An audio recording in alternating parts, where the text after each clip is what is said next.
Welcome on into the All Aussie Rules Football Podcast. We got episode 15 coming your way of season 2026. Today, we're doing a review episode of round two.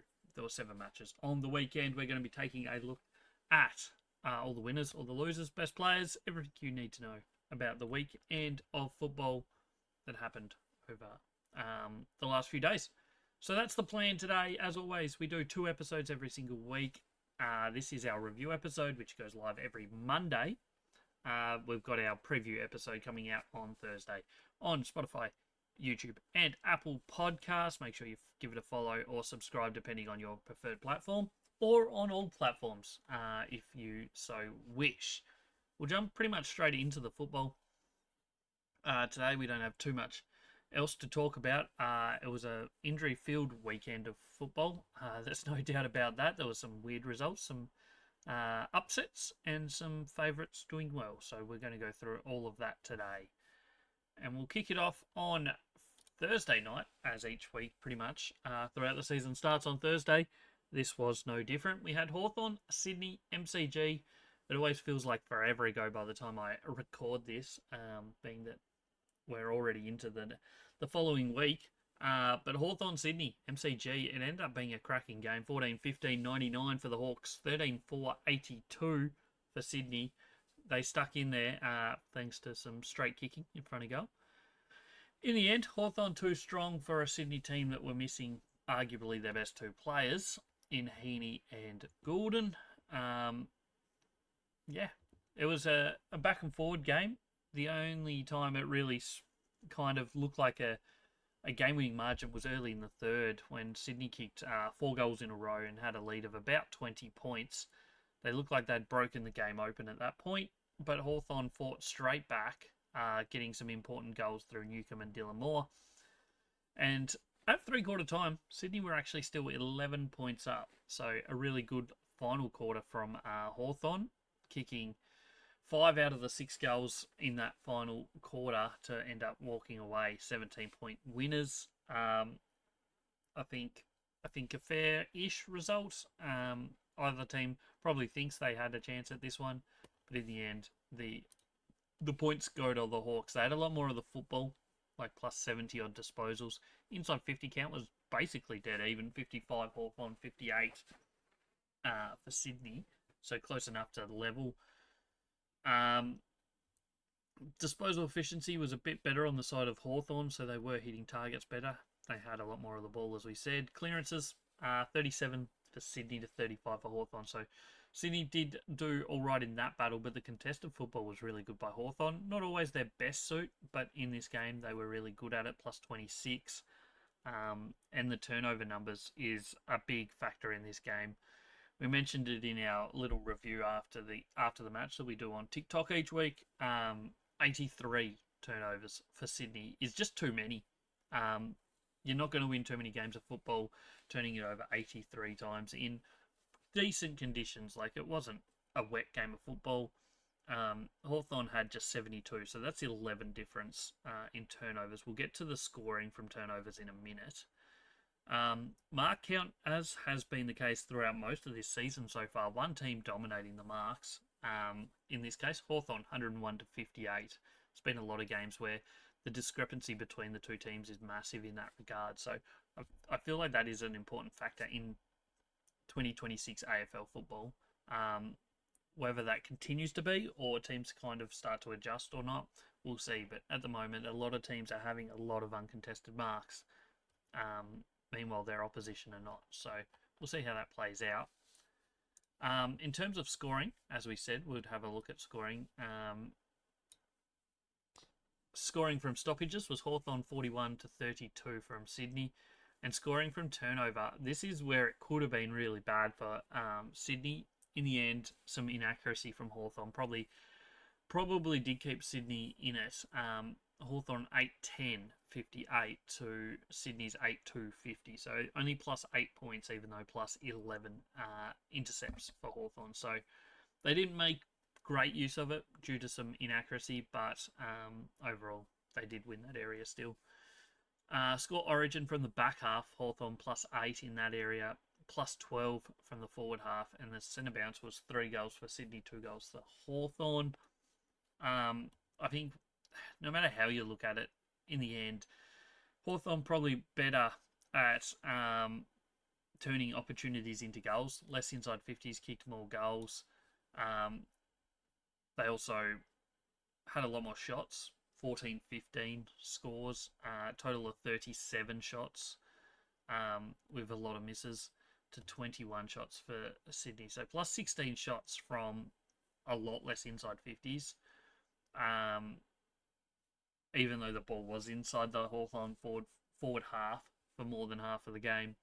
So it's a weird sort of game where Sydney's inside 50 entries perhaps weren't as efficient as what Hawthorn weren't as good, and they weren't quite as good at locking that ball inside the forward 50, which Hawthorn did a lot better, and in the end turned it into scores. So yeah, that's basically how we see it. We'll run through some of the other individual stuff for this game. Brownlow votes that we've given for this one was Newcomb 3, Dylan Moore 2, and Chad Warner 1. Looking at some of the numbers, some of the player ratings in this game, who was good, who was not. I think for Hawthorn, the biggest takeaway from this is everyone was solid. Like, they had some really good standout players, but I think their lowest rated player was, I'm just trying to spot him now, probably was ranked 36 on the field, which was Mitch Lewis. So that tells you that Sydney had the worst 10 players on the ground. And that's the difference in the end. Not the top end talent. That's not too dissimilar in this match. It was the fact that everyone from Hawthorn did contribute. Newcomb was solid. He was one of the better players on the ground. James Sicily is in great form this season so far. I think he's already got 2 best on grounds in our rating system. So fantastic effort from him. The ruck battle was an interesting one. Brodie Grundy definitely won that. But on the Hawthorn side of the fence, they did play the 2 ruckmen again this week, but they kind of role reversed from last week. Where last week it was Lloyd Meek taking the back seat. This time it was Ned Reeves. So that will be interesting to see how that continues to play out and unfold throughout the season for Hawthorn. Obviously, Gunston kicked another 4 goals. He's absolutely flying up forward. 3 goals to Dylan Moore, plus plenty of touches. He was really good. We could go on and on about pretty much everyone on this Hawthorn team. They all contributed. They all played really well. So I think the big takeaway is how consistent this lineup was. If they can stay fit and healthy, and then they can get that kind of output from their bottom half of the team, it doesn't matter too much that they don't have the big star players, maybe the big inside midfielders names that some other teams have. So we'll see how it plays out. Obviously, this was not the best version of the Sydney midfield. There was no Heaney, there was no Goulden, so that does play into it a bit, but a really good performance from Hawthorn. Sydney side of fence, Chad Warner still not at his best, but probably his best game of the season so far. Grundy was huge. He played a good game. Was definitely the best ruckman on the ground. Logan McDonald kicked 3. Curnow got a couple early goals and then faded out of it again, like he did in the first week. McInerney was solid without being outstanding. And yeah, there was just probably too many non-contributors here from Sydney. You're looking at players like Roseus. Sheldrick didn't do heaps. Sam Wicks struggled down back. Caden Cleary obviously didn't play much game time, so we ignore him. Curnow was ranked 43rd on the ground. Amadi was 45. Corey Warner was really good in the first half, especially the first quarter. Looked like he was going to have a decent-sized day, but then just absolutely was nowhere in the second half. Melican also struggled to have much impact. So just too many players that didn't fulfill the role, and in the end, that's probably the difference in this match, and Hawthorn get the 4 points. And yeah, Sydney, it's not the end of the world for them. They're still 2-1, same win-loss ratio as Hawthorn have, obviously, but it would have been a really good one for Sydney to get the win on. Going into the bye this week, both these teams have the bye coming up. So they'll be reasonably happy, I think, both teams to be 2-1 going into the bye. Obviously, Hawthorn had that opening round loss, whereas Sydney lose this week. So that's how that one stands. Moving on to game number 2. This was possibly game of the year so far. It was a cracker. Adelaide v the Bulldogs. It was Adelaide Oval, Friday night football. Went right down to the wire. Both teams had their chances. Bulldogs kind of felt like they were in control of this, at least the scoreboard most of the way through. They kicked a few early goals, mainly through Fraser. And in the second quarter, they broke free again. They were plus 15 at half time. And then leading by 18 points at three-quarter time. And you felt like if they did get an early 1 or 2 in the final quarter, it might be game over. They did get the early goal. They kicked the first of the last quarter to extend it out to 4 goals. And you were like, it's going to be tough from there for Adelaide. But Adelaide did come with a rampage. Rochelle, Dawson, and then 3 quick ones again. Rochelle, Walker, and Rankin put them in front with an absolute ripper from the boundary. Go back and watch the last 10 minutes or so of this game. Obviously, we didn't have a clock for some of this quarter.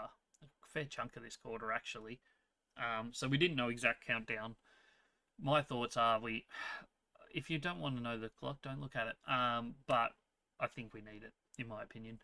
But that goal from Rankin was huge. Watch these last 10 minutes. The last 3 goals were all incredibly good goals. It was a fantastic game. It was really fun to watch. So, yeah, definitely go back and watch this if you can. So Rankin kicked that one at the 21-minute mark of the final quarter to put him in front. And there was a bit of a stalemate for about 3 or 4 minutes before Bailey Williams snapped a goal from about 25-30 metres out. His second goal of the game. Just the one rush behind, and then an absolute ripper from Oscar Baker. I think they were 1 point up at this point, and Oscar Baker kicked an absolute belter from the boundary to put them 7 points up and probably clear. Adelaide did get 1 more point in the last minute through Tex Walker to nearly give them a chance at it, but in the end, the Bulldogs, too strong, did what they needed to. They closed the game out really well, and they've had the perfect start to the season. There's no doubt about it. They're doing the exact opposite of what they did last year. Well, not the exact opposite. Last year, they were dominant against the lower-ranked teams, and then against the good teams, they were only just losing. They lost quite a few games by 3 or less goals against good teams. This year, it's already better. They've played 3 teams that played finals last year. They've beat all 3 of them. They smashed, obviously, GWS, and then Adelaide and Brisbane. They've won the close ones. So, really set up. They're 3-0. They've won 2 road games already. They go into the bye in absolute perfect spot. Things could not be going better in Bulldog land right now. Obviously, injuries and stuff could curtail that, but they're certainly looking very, very handy already. Adelaide, they've gone win opening round against Collingwood, round 1, their first game of the year. And then, obviously, this loss against the Bulldogs. They have Geelong this week coming up. That's another big game and a tough one. So, certainly not one that we'll put in the books as a win or a loss just yet. It's going to be a tough game, that one, I think. Looking at some of the team stats in this game, disposal numbers were pretty much level. Inside 50s ended up being +6 for the Bulldogs, so they did create plenty of opportunities. Both teams probably did 58 to 52, reasonably high numbers. Clearance numbers were dominated by Bulldogs, not that surprising. Their gun midfield that they have continued to play really good football, so that's not that surprising there. Contested football went the way of the Bulldogs, uncontested the way of the Crows. Once again, as we said, previous game, one of the teams dominated marks, and that was Adelaide. They were very slow ball movement for 3 quarters. 4th quarter, they turned that around and they started to score, so we'll see if they took lessons from that, but they were +50 odd in marks for this game. Tackles, Bulldogs were really good, 71 to 47. Brownlow votes, we went Joel Fraser with 3, Bontempelli 2, and Jordan Dawson 1 for this one. And best players for both teams. We'll start with Adelaide, the losing team. Chase Jones was the late in. He came in at the last minute. And Archie did injure his hammy. Did play slightly more than 50% game time. In terms of best players, we got 3 goals from Tex Walker. He's had a good start to the season. Also, 2 goals to Philthorpe, Rochelle, 2 last quarter goals, and Darcy Fogarty. Jordan Butts kicked his first goal. He had a really good game. Should have probably kicked 2, but missed an absolute sitter with his other one. But he was their best player. He intercepted all day. He was absolutely outstanding down back. Josh Worrell was also really good down back. We have high opinion of Josh, so he played really well. Dawson was solid in the midfield. And Sam Berry was good as well in the midfield. Overall, we make of Adelaide, I think their backline was outstanding. Their midfield was really good. I think some of their forwards, like Philthorpe, got 2 goals, did quite well. And Tex Walker was solid with 3. They didn't get much out of Darcy Fogarty, got his 2 goals, but outside of that, didn't do a heap. And then some of their smaller forwards that they tend to get good output from. Neil Bullen was really quiet. Rochelle did impact that last quarter with 2 goals, but up until that point, maybe not as huge. Ben Key's not massive in this one either. Archie obviously did his hammy, so I think that was their main cause for concern. Rankin was pretty quiet for most of the game, came into it late and kicked that ripper goal, but I think that's probably the area of the ground that they struggled the most in, is their small to medium-sized forwards. Whereas on the other side of the fence, the Bulldogs did not struggle in that area. They had Joel Frazier, who had rotated between inside mid and general forward, kicked 3 goals, was absolutely outstanding throughout this game. Norton kicked 3, he was solid. Oscar Baker only had 8 disposals, but kicked 3 goals, really important. Bont was huge again, as he always is, no surprise there. Buku, Kamas was outstanding. He's had a great start to his season this year. He was really good. Libba has done his hammy, apparently, but played the game out, was good. Tim English, I think, only broke even with Lachlan McAndrew. I don't know which ruck won that contest. It was pretty even. Outside of that, I think just a pretty consistent Bulldogs lineup overall. They did have some good players that didn't play that well. Bailey Dale didn't have much impact. Obviously, Sam Darcy was really quiet. Gave away a 100-metre penalty in a goal. Oh, no, I don't think it was a goal. I think it ended up being a miss. But there's still room for improvement in this Bulldogs team, I think. So we'll see if that continues to be a trend. But at the moment, that looked really good from my perspective. They look like they're flying. Adelaide, you put it down as a loss. It's not the end of the world. They're still 1-1. They've got to come out and play really well against Geelong, though, this week if they want to get that win. So we'll see how that plays out. But that's where the Crows sit after round 2. We'll jump into the next game and continue on. Next up, we have the Tigers v the Gold Coast Suns. This was on Saturday at the MCG. And in the end result was pretty much what we expected. Pretty comfortable victory by Gold Coast. Ended up by 68 points, kicking 19-14, 128-9, 660. The damage was done in the second half, though, a little bit surprisingly. The Tigers put up a bit of a fight. They were actually leading up until about the 20-minute mark of the second quarter. Gold Coast put on a little bit of a flurry just before halftime, kicking the last 4 or 5 goals of the second quarter to give them a 30-point lead at halftime. Third quarter was pretty stationary. I mean, it was 40-point margin at three-quarter time. And then Suns just did their work again in the last quarter to end up winning quite comfortably by that 68 points. I mean, it's kind of what we expected from this game, let's be honest. We didn't expect Richmond to put up too much of a fight. Gold Coast absolutely flying. And the stat sheet does say that. plus 50 disposals, give or take, for Gold Coast, plus 25 inside 50s is a massive, massive discrepancy there. So Gold Coast really peppering that forward line. Clearance-wise, Richmond actually did really well, surprisingly. Obviously, Petrarca, we haven't gone through it yet, but did get injured at about just into the third quarter, so that probably hurt their clearance numbers, but still, Richmond plus 11, sorry, in total clearances, plus 2 in centre clearances. So that's a really good sign for Richmond.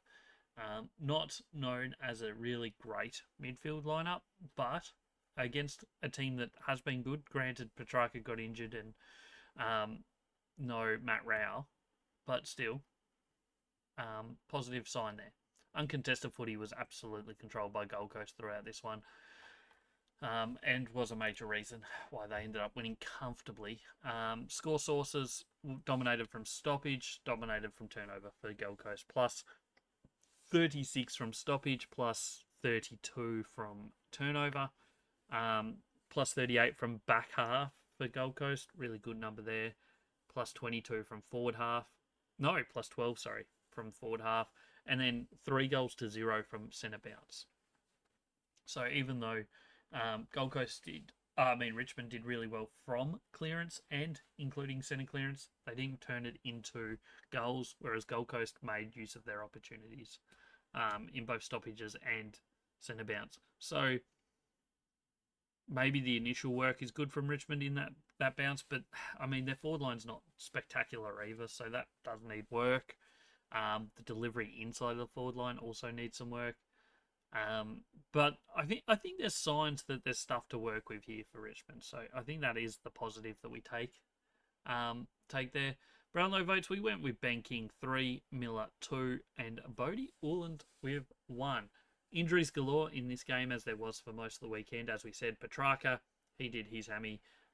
Really early on, Tom Lynch and Toby Nankervis both did that. Well, Nankervis was in the third quarter, but Tom Lynch was very early in the game. So, I mean, that certainly hurt Richmond, taking away a target and then taking out their ruckman, which also meant that another key forward had to go and play ruck, which was McKelty Lafou. So, their game plan, their game ideas for this match really got thrown out the window. And I don't think they would have been overly competitive still, but maybe it did have some sort of effect on this result. Richmond's best players in the end, Seth Campbell played really well. He kicked 3 goals, 3 out of their 9 goals. So good outcome from him. Also, Prestia, Lawler kicked a really good goal. Tim Taranto was good. As we said, Richmond were good in the clearance game. In the end, I think they just need some better delivery going in, but also some better ball movement after they get that initial 1 or 2 touches in the contested side of the game. Turning contested football into uncontested football is something that Richmond aren't terribly great at. So we'll see if they can turn on that and develop that throughout the season. You look at chain to score or defensive 50 to forward 50, their numbers were really quite low. Defensive 50 to forward 50, they went at 6%. So only 6% of the time that they left the defensive 50 did they manage to get it all the way up to their forward 50. On the other hand, Gold Coast went at 34%. So that's just creating way more opportunities. And that's pretty much the story of Richmond right now. They're young. They've got plenty of development to go. But there was some good signs, also some stuff to work on. Gold Coast side of things, Ben King kicks 7 goals from like 8 disposals. The bloke just does it week in, week out.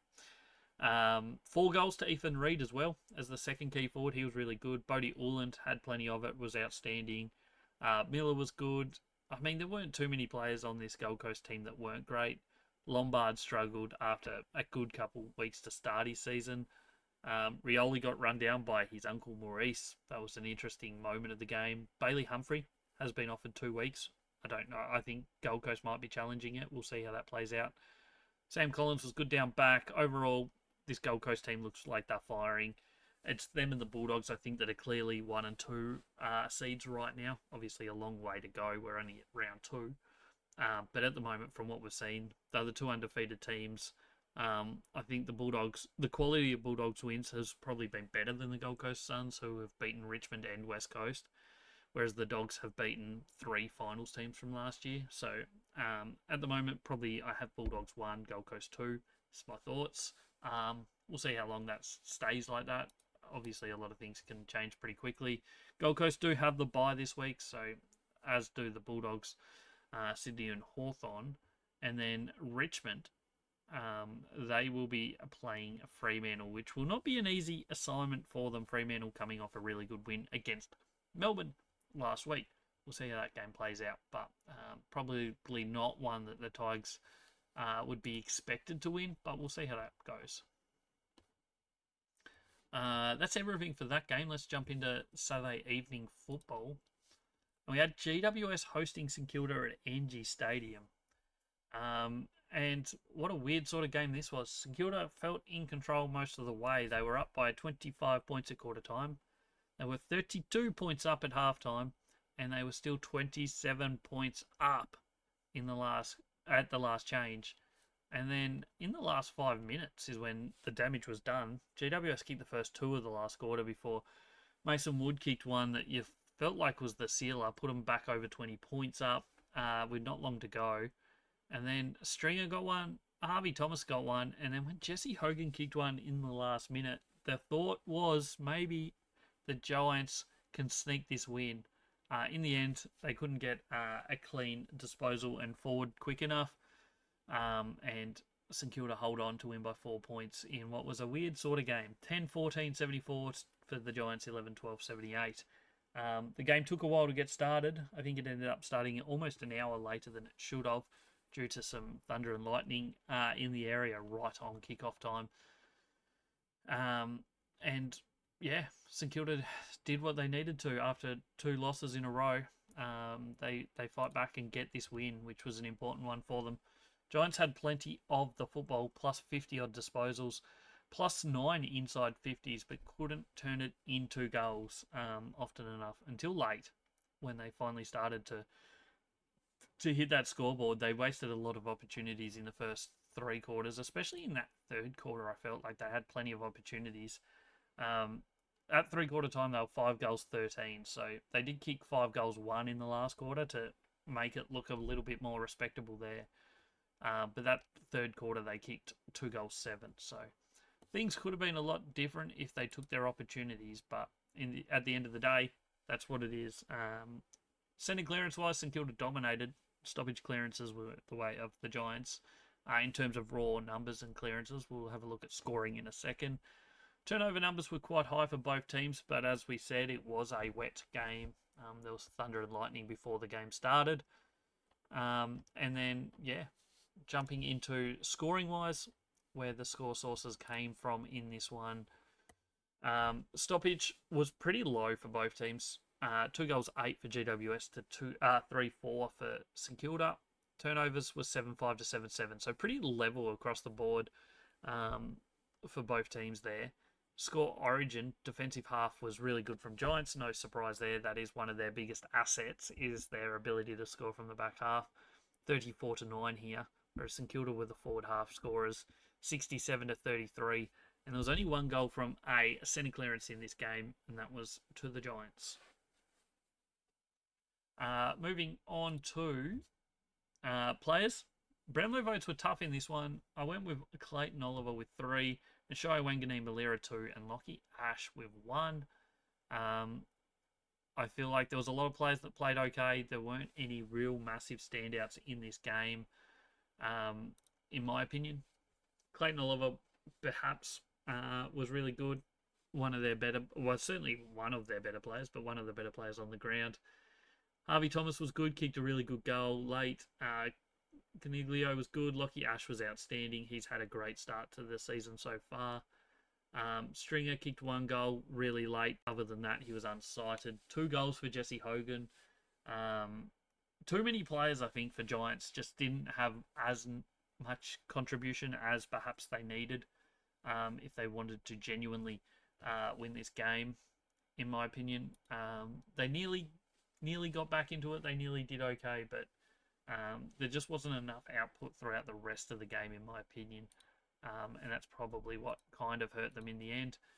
On the St Kilda side of things, Jack Higgins started well, kicked a couple goals, faded out of the game after that. Wanganeen Malira, probably his best game of the year so far. Still, he's got a lot of room for improvement. Flanders, he was good in this one. As you can see, there was only 2 multiple goal scorers for each team. Gothard and Hogan for Giants, and Higgins and Taru for the Saints. Who else was good? Cal Wilkie, he's been outstanding the last 2 weeks for St Kilda, so he was really good. Ended up the highest rated player on the ground. Sinclair was good out of the back line. Mason Wood kicked that important goal in the last quarter, but was good throughout the game. In the end, St Kilda just did what they needed to get over the line and get their first win of the season. It was pretty important that they win it, and they did. So that is the story of the day, I guess. They needed the win, and they got the win. They take on Brisbane this week. That's not an easy matchup. Brisbane obviously haven't won a game yet this season. They're coming off a bye. They're going to be hungry to get their first win of the season. So that's going to be a big matchup. And then obviously the Giants, they don't have their bye just yet. They're heading towards that in a couple of weeks' time. They play Collingwood at Marvel Stadium this week on Friday night. Big matchup for the Giants, obviously coming off back-to-back losses. And last time they played at Marvel 2 weeks ago, they lost by 80 points to the Bulldogs. Obviously, Collingwood probably not as good as the Bulldogs, but a interesting matchup, and one that they're going to have to really turn form around if they're going to win, because they're perhaps not playing the best football at the moment. Granted, they have lots of injuries, but still, no excuses. That's football. Jumping into... So, moving on to Fremantle v Melbourne. It was Saturday night at Optus Stadium. And in the end, the result went the way kind of we expected. 17-16, 1-18 to 10-10, 70. Fremantle won by 48 points. It was a scoring end to one end of the ground. Fremantle dominated the first quarter. Melbourne were good in the second. Fremantle dominated the third, and then Melbourne were good again in the last. In the end, 14 out of 17 goals for Fremantle were to the one end. Meanwhile, to that same end, Melbourne kicked 8 out of their 10 goals for the match. So that tells you that there was a scoring end. Whether that's due to wind or who knows what the reasoning for that was. But when 22 out of 27 goals for the match were to the same end, it does make you think just a little bit. Fremantle, as we said, really good early. Controlled the match after that point, I think. After quarter time, they only won by 6 points. So Melbourne did put up a decent fight. Inside 50s were 58 to 56, so pretty level, not massive numbers from either team. Melbourne around about the same number they had last week, whereas Fremantle was slightly better, but obviously at home, they're probably expected to get a bit more than they did on the road down in Geelong last week. Clearance numbers, +3 for Fremantle, but centre clearances were good from Melbourne. Contested football, the way of Freo. Same with uncontested football. Turnover numbers basically level. Pretty high for both teams. Higher than perhaps you'd like, but it is early season, so you do expect some turnover numbers to be slightly higher than the norm. Score sources for this game and whatnot. From kick-in, Melbourne kicked 3 goals. 3 out of their 10 goals came from kick-in. That is astronomical. You don't see that too often. So, well done to Melbourne in their transition from kick-outs. They obviously have something working there. From stoppage, it was Fremantle 36 to 10. And from turnover, it was Fremantle 74 to 41. Score Origin, both teams from the back line pretty solid, 49 to 46. Forward half, though, from Fremantle was really, really good, 62 to 24. and only the one goal from centre bouncers in this game, and that went the way of the Dockers. Moving into player by player, Brownlow votes, we went Andrew Brayshaw with the 3. Bolton gets 2 with his best game of the season and maybe his best game for Fremantle, if we're being completely honest. He was really good. And 1 vote to Josh Tracy, who kicked 4 goals and was very good up forward. Speaking of kicking goals, Isaiah Dudley played maybe his best game of his career. Kicked 3, was really important to this Freo team in this game. He was very, very good. Sarong was quiet, but did kick a goal in that 3rd quarter from memory. Luke Jackson, he played good again, as he always does. He's putting together a great season so far. Luke Ryan was a late in and played well. I think he was solid. Murphy Reid was really good, kicked a couple goals. He was better than he was last week. He was solid last week, but I think this was a better performance from him. Amiss struggled. He was quiet. And the debutant, Sherry, for Fremantle was really quite solid as well. Put some pace into the lineup, so I think he's going to be a good little pickup. He was an SSP signing, so we'll keep an eye on him. On the Melbourne side of things, Daniel Turner injured his hand pretty early and didn't take any further part, which was obviously a blow for this team. Jack Steele was solid. Max Gawn was best on ground. He was outstanding in the ruck. Second best ruck performance of the weekend. We'll get to the best one shortly. But he was definitely best ruckman on the ground. I know Luke Jackson played well, but Max Gawn was outstanding. Fritsch, Sharp, and Langdon all kicked 2 goals each. Other than that, who played well? Langdon was good. Gawn was good. Jack Steele solid. Jake Lever was good down back, and Salem was solid as well. I think top end talent is probably the difference in these two teams. Both teams have some really good young players coming through, but it's just that top end talent that just probably takes Fremantle over the top of a good up and coming Melbourne team. I think they're just a couple years in development ahead of where Melbourne are right now, who are completely like rebuilding kind of thing.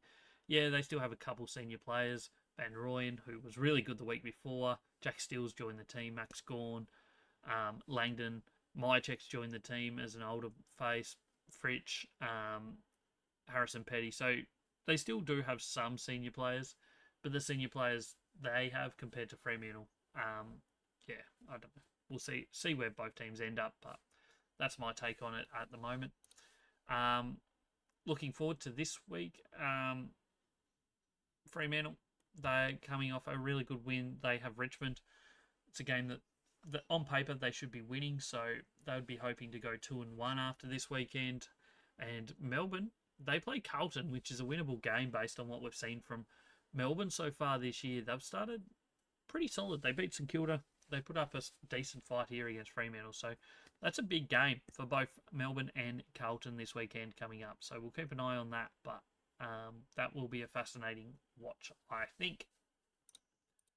Moving on to Sunday football, we headed to the Adelaide Oval. More injuries here as Port Adelaide took down Essendon comfortably, even though the Bombers did kick a few late goals to get the scoreboard a bit better for them.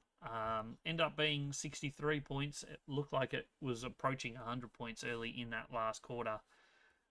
But the Bombers did find some fight late. Injuries galore, as we said. Connor Rose has gone and done a hammy by the sounds of things. Dyson Sharp was out with an ankle, and Mason Redman was the big one for the Bombers. He did his knee. Thankfully not an ACL, but we won't be seeing him anytime soon. He'll be having an extended break, I believe, at least a while. So really puts this Essendon backline under the pump even more, because he is one of their better players down back, certainly with ball in hand. First quarter went the way of the Power. Bombers kicked the first, but then Port Adelaide controlled it. Second quarter was much the same. At halftime, it was 10 goals to 2. 15 goals to 5 at three-quarter time. And as we said, Port Adelaide did get it out to about 80-odd points before the Bombers did kick a few goals late. and ended up making it look semi-respectable, or more respectable than it looked like it was going to be at one point when they were 5-8 late in the final quarter. Team stats: Port Adelaide dominated this match in just about every facet. They had about 70 extra disposals, 17 extra inside 50s, 16 extra clearances, 7 extra centre clearances. This Essendon midfield group isn't bad either, so it's probably on paper their strongest area of the ground, but for some reason they just got absolutely smacked in this one.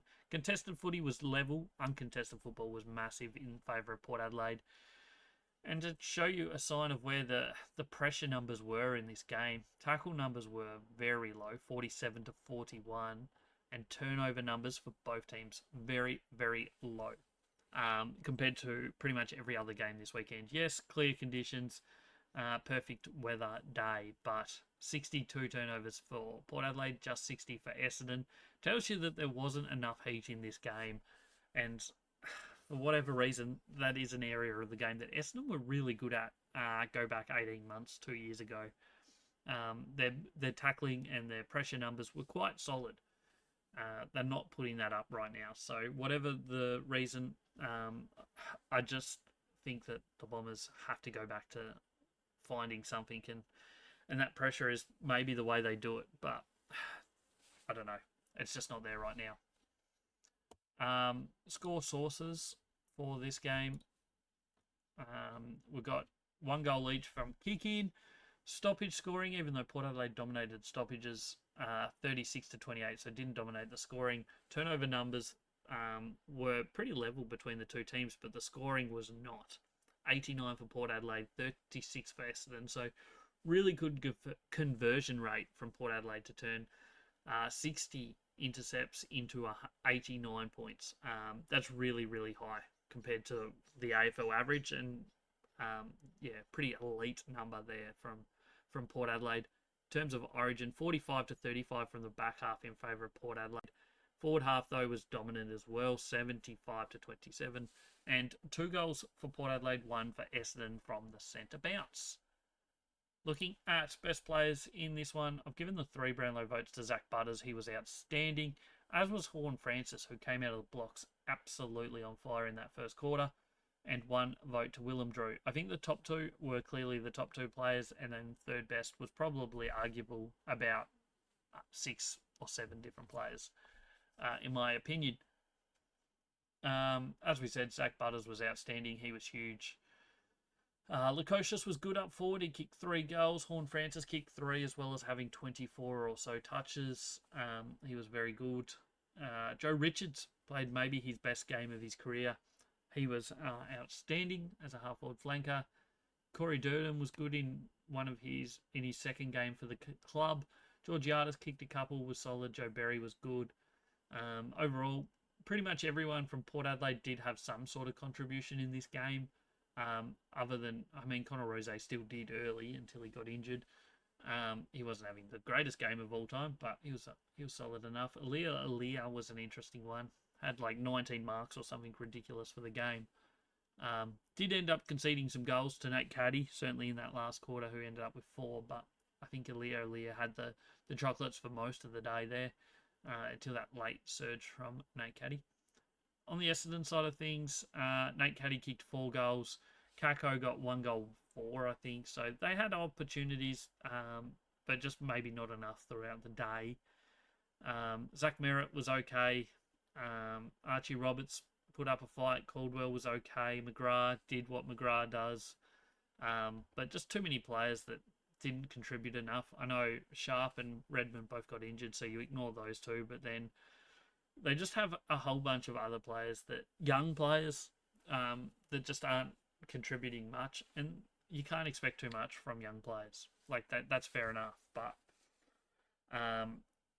they're not getting bought into the game as much as maybe they need to be. Some of these senior players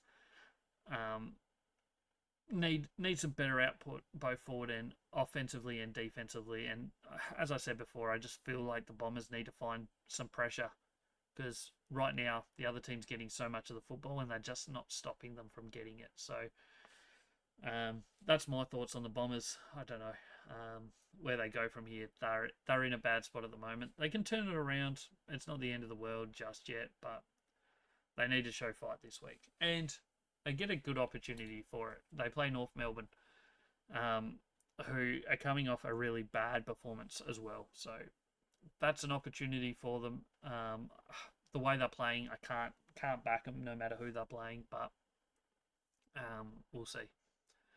Port Adelaide on the other side of the fence play West Coast this week. That's going to be a fascinating matchup and one that you would think will be an interesting result. West Coast coming off a win. Port Adelaide we had written off going into this week. Not necessarily me, but a lot of people had after they lost to North Melbourne. They go and beat Essendon comfortably. They do the same thing to West Coast this week. Boy, oh boy. All of a sudden, people might start thinking they're all right. Obviously, the Connor Rose injury might throw a spanner in the works of their season, but we'll see how that plays out. One final game to look at for this weekend. It was West Coast v North Melbourne. Another weird sort of game where North Melbourne absolutely came out of the blocks flying. They were 5 goals up, or just about 5, more than 4 goals up, halfway through that first quarter. And at quarter time, they were still 24 points up and looking in complete control. West Coast put on a little barrage early in the second, which got them back to level peggings before North Melbourne kicked the last goal of the first half when Larkey kicked his fourth to give them a 7-point lead at halftime. And then the third quarter was a domination by West Coast. They kicked 8 goals, 1. You heard that right. West Coast kicked 8 goals, 1. I don't know. I haven't looked back, but I'd say it's a while since the Eagles had an 8-goal quarter. It was outstanding. 8 goals to 2 to turn it from 5 points down to up by 30 points at three-quarter time. At three-quarter time, we knew it was going to happen. We knew the Kangaroos were going to fight back and give us something, and they did. Larkey continued to be a menace up forward, kicked his 5th and 6th goal, and got them within 2 kicks, basically, halfway through that last quarter, and it was like, woof, it's game on. Then Waterman got one, then Murdoch. How good has Murdoch been in his first 2 games, by the way? Which probably sealed it, and then Constantine got a goal back, but 17 points is where the game finished up the margin. So, outstanding performance, West Coast first win in over 300 days. They needed that, and they got it. So, shout out to them. Well done. They certainly have needed a victory. Kangaroos, what do we say about them? That was not one that people were expecting them to lose. And in all honesty, the numbers were not great for the Kangaroos. Outside of that first 15-minute spurt, they were quite poor. Inside 50s, plus 11 to West Coast. I know inside 50s is not necessarily the key factor there. The quality of the inside 50s and all that's come into play. But to give up plus 11 to West Coast is not a great number for the Kangaroos there.